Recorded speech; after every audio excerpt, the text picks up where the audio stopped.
Hey guys, today I wanted to record hopefully a short video on giving you some ideas about how to address open mat time. Now, why are we taking this topic? Obviously, the more you train, the better you get. So if you can do some more training outside of class, that should greatly improve your Krav Maga and self-defense skills. The first thing to do when coming into open mat is to do a little bit of warm-up. And the best way to warm up is a bit of shadow boxing. For example, you can start by just simply moving your feet in fighting stance, then adding some strikes, and then even adding some defenses. Let's take an example. This week we've been working on 1.5 defense. So defense against straight punches, using the palm, using the forearm. So we can incorporate this into the first part, which is the shadow boxing. So let me show you very briefly. We're going to start by simply moving our feet. So a good fighting stance, moving around, up and down motion. Now adding some strikes.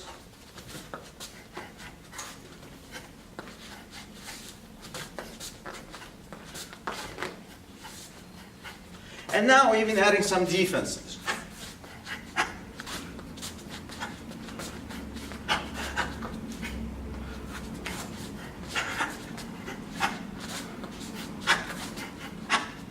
So this should be the first part. It's a good way to build some cardio, to really kind of get into the habit of warming up before the open mat time. Alright guys, now that you're warmed up, let's now continue with the open mat time. Let's continue with the practice. Now today's focus is going to be on 1.5, so the basic defense against a straight punch using the palm and the forearm. Now the easiest approach to open mat is of course to work with a partner, where one partner will give you a punch, you'll do the appropriate defense and the appropriate counter strikes. But if you don't have a partner, or maybe you want to use the bag is a good tool to give you some nice feedback about your defense. So let me give you an example. You're going to start by doing the defense in the air. And as you're going to defend, you're going to strike towards the back, making some contact while improving your footwork. So I'll show it to you how it looks.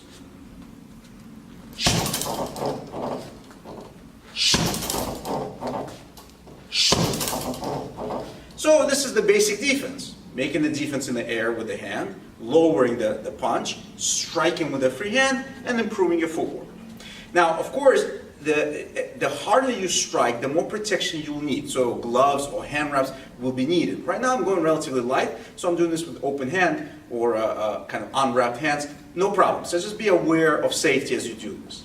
The other thing to be aware of, remember, the bag gives you direct feedback. So when you make contact against that bag, it's a good way to feel, are you in good range? Are you delivering good power? Are your feet stable? So really kind of take the time to do this correctly, including checking your feet. So it's not just about the strike and the counter, it's also about the footwork. So make sure that you're moving off channel, really improving your position and so on.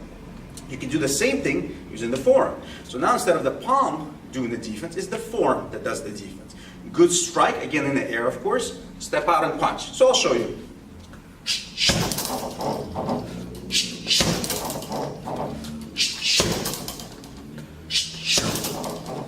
Of course you can do this to the other side, like I just gave you an example, to the left and to the right, and every time you do this, again, get the feedback from the back. Is the contact good? Are you stable? Are you in a good position? Are you reaching the bag well? Are your feet in the right position? Are you stable in a good fighting stance? So all of these things you need to be addressing as you're doing this type of drill.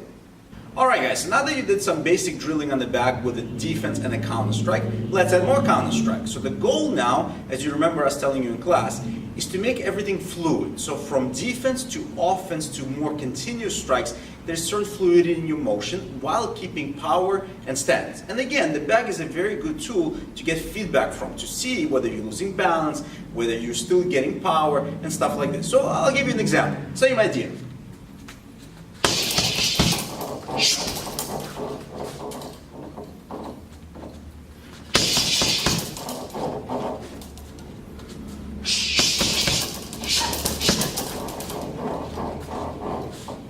Same thing with the forearm.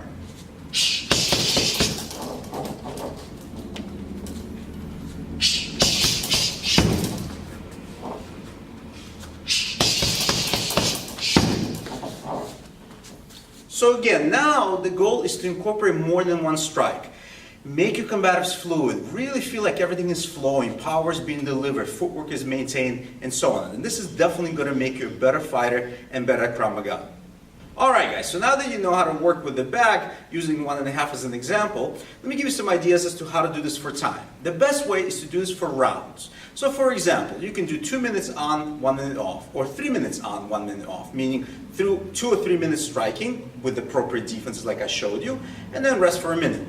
You can do this 4, 5, 6 times, depending on your level of fitness, time that you have allocated to this, and so on.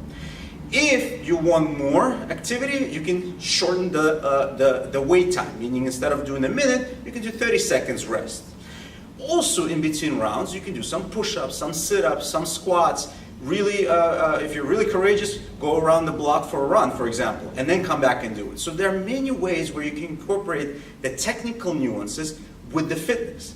This is rather tiring. Anytime you do bag work, it can get pretty physically demanding.